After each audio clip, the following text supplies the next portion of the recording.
You're listening to The Ben Shapiro Show on AM 770 KTTH. This is The Ben Shapiro Show, AM 770 KTTH, KTTH.com. Well, we live in an age when there are a lot of folks who claim that religion has done really nothing to better the world, that secularism is the solution, and that religion is actually a net detriment to humanity. That at least is the case that's being made on a pretty regular basis by some members in the public sphere who are making the case, for example, that religion causes people to be bigoted and intolerant. People like Bill Maher routinely saying that the God of the Old Testament and the God of the New Testament is a crazy psychopath intent on murdering folks.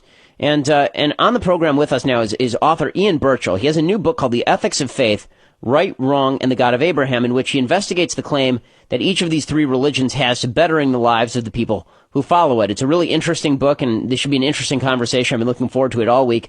Ian, thanks so much for joining the Ben Shapiro Show. My pleasure. Ian, why don't you start off by kind of spelling out the thesis of your book? Well, I'm not so sure. I would say I have a central thesis as opposed to a central question, which is a bit different. And that is the question, is God good? And by God, I'm referring specifically to Yahweh. That is the God of the Old Testament, the God who is the root of the three major monotheistic faiths in the world today. And with the launch of the movie Noah, which sort of implies that God is a genocidal mass murderer, what is the conclusion that you come to looking through some of the lenses of Judaism, Christianity, and Islam? Well, I think you more or less just stated it, that if you look at the character of Yahweh in the Old Testament, as well as the things that he does and the commands he gives, and as well as the heroes and the priests and so forth that he sends us, there is a strong argument to be made that he is a genocidal mass murderer. Well, okay, let's start off. Well, why don't we make that case? Because I think that it's a case. Well, I think this is a discussion well worth having, because obviously it's a very large conversation, and the faith of Judaism, for example, takes issue with I'm an Orthodox Jew, so I'll argue from that perspective as opposed to from the perspective of Christians who believe in the New Testament. So I'm a pure Old Testament guy.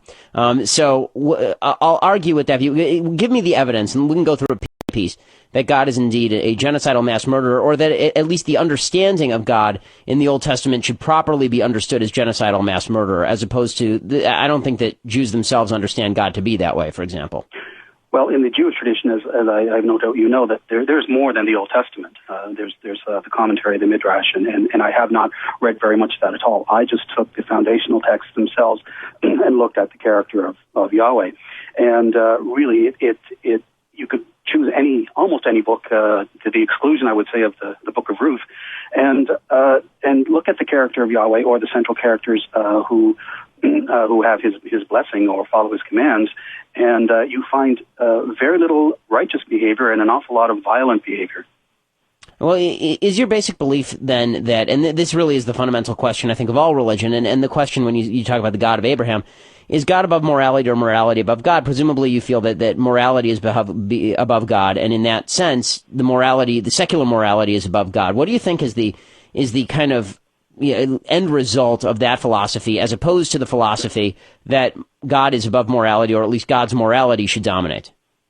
Well, I think you put your finger on a very important question. That is God the center or the origin of morality or ethical behavior, or is ethical behavior something that is outside of God's realm?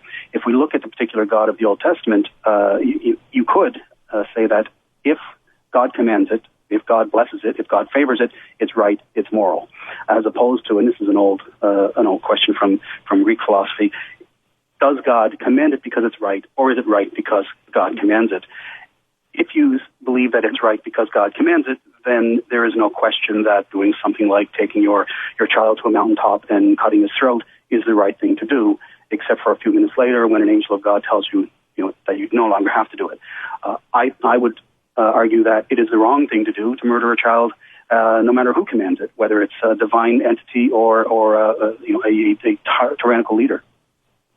Right. So in other words, the morality that you're espousing is the morality of yourself, or the morality, human morality, in other words, that God is bound by human morality, and therefore when God does something wrong, then according to human standards, he's doing something wrong. That's obviously a well-accepted premise in the secular community. My understanding of the situation you're talking about is Abraham, obviously, being told to sacrifice Isaac. My understanding of that particular incident is different than others, my guess is. But with regard to the actual text, you know, there's a reading of the text, and it's a pretty obvious reading of the text, in which it's pretty clear that Abraham knows going in that he's actually not going to be slaughtering his son, and that he's fulfilling God's command as kind of a symbolic action to God, demonstrating that he's willing to do whatever it takes in the name of God, even if that happens to violate his own personal morality, which I guess you could say, Ian, is the central conflict between the secular and religious, is that religious people have my belief, personally, when it comes to God, and this is based on my own Orthodox Judaism. My personal belief is that God can be above morality, but God bounds himself to human morality. And therefore it's our job to try and hold God to that. And if there are places where we don't understand what God's doing, those are not illegitimate questions. I guess the place where I'm falling down is the belief that, you know, you have to accept God at face value. And secularism sort of suggests that your morality, or Bill Maher's morality, or Richard Dawkins' morality, or the morality of Barack Obama, whose morality is to predominate if not the God of the Bible? How do we decide what is good and what is bad? Well, we have decided what is good and what is bad throughout our history as human beings through collective action, and we've made very, very many mistakes. If we take things like the institution of slavery, which unfortunately still exists in many places in the world today, but in most of the world, you know, in the Western world, slavery is not only illegal, it's considered abhorrent.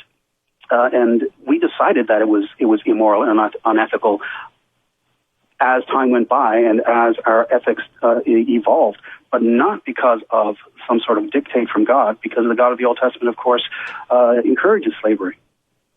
Well, the God of the Old Testament, in fact, there are two places in the Old Testament in which God discusses slavery. One is in terms of taking of captives, and the other is in terms of people selling themselves into slavery. And neither is the sort of slavery, at least in Jewish tradition, that people were being forced into during the 19th century American slave trade, for example, where people were being kidnapped and then brutalized. That was not the ideal, at least according to Talmudic law. In any case, you know, the question becomes, okay, let's say let's say you're right. Let's accept your premise that God of the Old Testament is a bad God, that God of the Old Testament is not he's not a transformative figure. He's actually a throwback to a barbarian time. Why is it that secularism has so much worse a record with regard to human rights than religiosity does, at least with regard to Judaism and Christianity? Because those are fundamentally Old Testament based, as opposed to Islam, which rewrites the Old Testament. Well, I don't accept the premise that secularism has a worse record of human rights. I think that if we look at the organized religions, Judaism is really, unless we go very, very far back, really not included here in terms of that, because the Jews, as no doubt you understand very well, have not been in a position of power. In fact, have been on the peripheries of many societies and been the victims of the other monotheistic rulers for many, many centuries. But in terms of secularism, of course, is really, in our world, a very new phenomenon, and it does not have, as far as I can see, a worse record of human rights. I think a lot of the human rights that we see today have come about because of secularism, and very much in spite of and in opposition to the organized monotheistic faiths. As I say, largely, I'm talking about Christianity and Islam in this regard. Okay, so let's take the last 200 years as an example, because as you mentioned, the truth is that secularism as a phenomenon in control of particular countries is really a product of the Enlightenment. What is the record, the human rights record of the secular kind of morality, given World War I, II, Nazism, communism, North Korea today? You know, the widespread kind of the widespread atheism of communist societies in East Asia. You know, the human rights record there is obviously pretty egregious, and I guess the point here is that there are two questions to be asked, and one is, you know, does an individual necessarily become better because he or she believes in religion? And I don't think the answer to that is necessarily yes. I know a lot of very good people who are atheists and a lot of very bad people who are religious. The other question is whether a traditionally Judeo-Christian society is, number one, a better place than a traditionally secular society, and number two, whether it has the capacity to transform into a better place, because as you mentioned, there has been evolution within religions, and religion has largely been used as a weapon for good in terms of, you mentioned slavery as you know, in sort of the sense that slavery is justified by the Bible, but the truth is, as you know, the abolitionists were motivated by the Bible as well. Well, abolitionists were motivated by the Bible, as were their opponents. And this is part of the problem that we have with taking a text of any sort and saying this is divine writ, when it is in many cases unclear as to exactly what the divinity commands, because on page 1 he commands X, and on page 2 he commands the opposite of X, which means it can be used for a whole variety of things. This is a part of the problem with holding any text as being sacred writ and something that's immutable, because I can decide it means one thing and someone else can decide the other. In terms of secular... So how does secularism determine its morality then? What is the system by which secularism determines its morality, or should determine its morality? Well, look, I can sort of steal something from what I hear, some Christians say. There's a lot of Christians who believe that Jesus Christ came up with the golden rule, which of course, which he didn't. It was in ancient Greek society, it was in ancient Chinese society, but essentially do unto others as you would have them do unto you, or neither harm nor be harmed. There's a variety of different ways that it's stated. And by the way, there's a variation of that in the Old Standard as well as in Jewish law. So I mean, that's not unique to Christianity. It's something that has evolved in many societies, and probably at some level in all societies, because it's something which aids in our survival. And that is, I decide that I will not commit a violent act against another person because I don't want that other person committing a violent act against me. Or if we talk about things like theft, for example, we don't need a divinity to tell us that we ought not steal. I doubt that the followers of Moses were going about stealing left, right, and center before they were commanded by their God not to do so. And I also doubt that theft was considered socially acceptable in the societies outside of that small corner of the world at that period of time.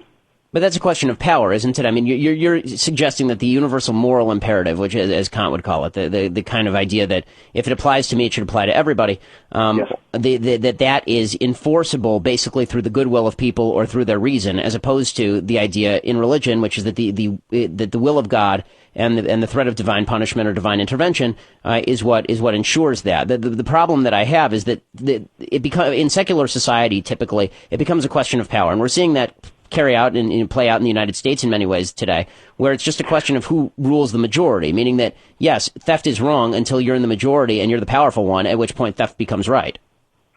Yes, correct. Now, you talk about that in secular societies and it being a question of power. And you mentioned earlier, for example, the communist regimes of Stalin or Pol Pot or other such tyrants. Now, a tyrant is a tyrant. If a tyrant happens to be a tyrant who holds a religious title, well, then that's just one more weapon that he's going to use or that he may, in fact, participate or cooperate, as has happened throughout much of history.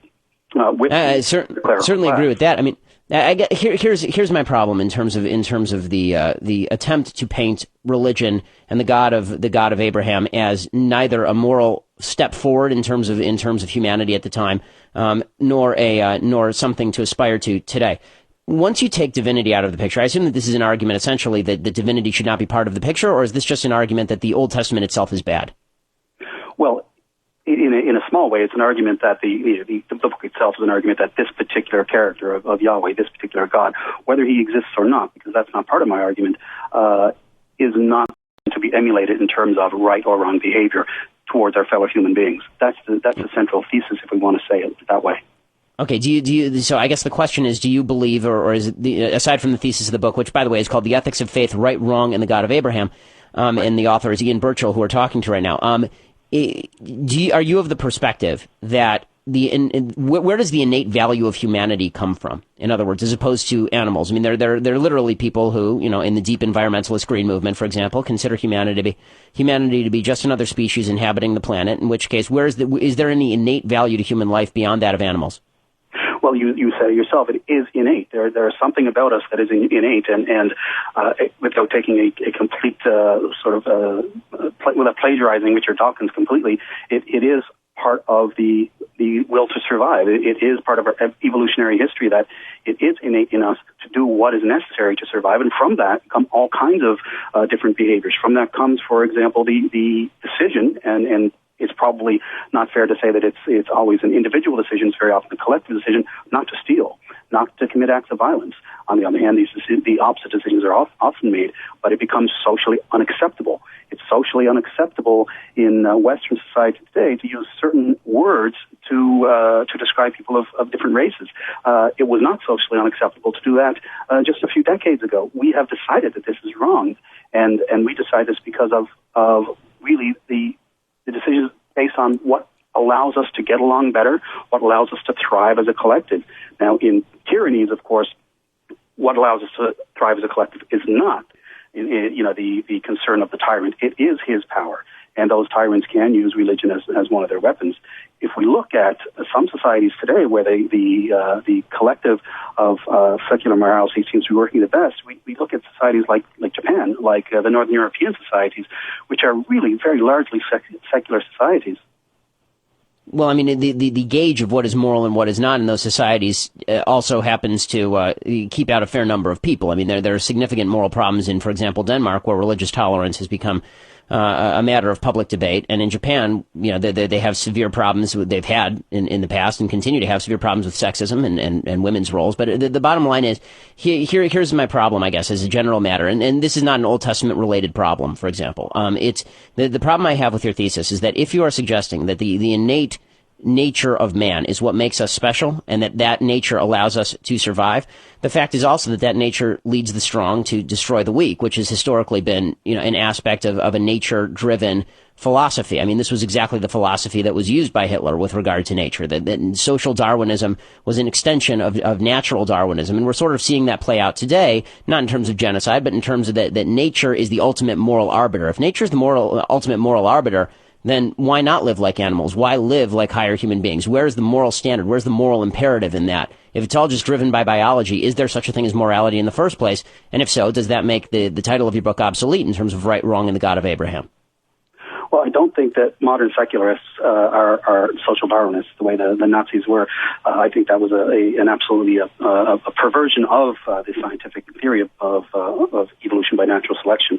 But what I would say is that modern secularists do not argue that morality is a force of nature. Morality is something which is innate to us, and it grows and it evolves, and we decide as a collective what works best for us. And a lot of times we make wrong decisions, and we've done this throughout history, and we've had. Well, this is sort of my last question here, and it's been a really fascinating conversation. So thanks for being on the program. My last question here is this: there seems to be an internal contradiction. This is true to Dawkins as well. The people will say there's no God, that basically what makes man unique is nature. And then at the same time, they'll say, well, man has the capacity to make decisions. Dawkins, argues basically, he admits that there is no such thing as the soul, and he essentially suggests that we are just a bunch of firing neurons. How are we able to make independent decisions if we don't have anything that's able to overcome our biology? Well, making decisions is part of our biology. It's part of the neurons that we have firing in our heads and the electrical impulses. I don't pretend to understand how all that works, but what I don't do is I don't decide that because I don't know how all that works, I will attribute that to an ancient Bronze Age deity that arose in one sort of distant corner of the world. And yet you do still work within the context of morality that was established by that distant Bronze Age deity in terms of right and wrong, concepts which do not exist in the world of nature. Well, I actually don't take it from the context of that. I think that is one area of morality which developed amongst a certain group of people during that period of time. But like any sacred text, it becomes frozen in time, and it is really very dangerous when you can take some text that says this is the right thing to do, and that is go in, take this land, kill these people, all of them, men, women, children, because I say so. If you really believe that your God chooses you and your people to do that, whether we're talking about the Hebrews of old or we're talking about Christians later on or Muslims perhaps in the modern day, then that becomes particularly dangerous. Well, Ian, obviously in the Jewish philosophy, those commandments were indeed frozen in time and were for one time. But in any case, this is such a fascinating... We'll have to have you back on because it really is an interesting conversation. Thank you very much. It's been wonderful to have you. This is the Ben Shapiro Show, AM 770, KTTH, KTTH.com.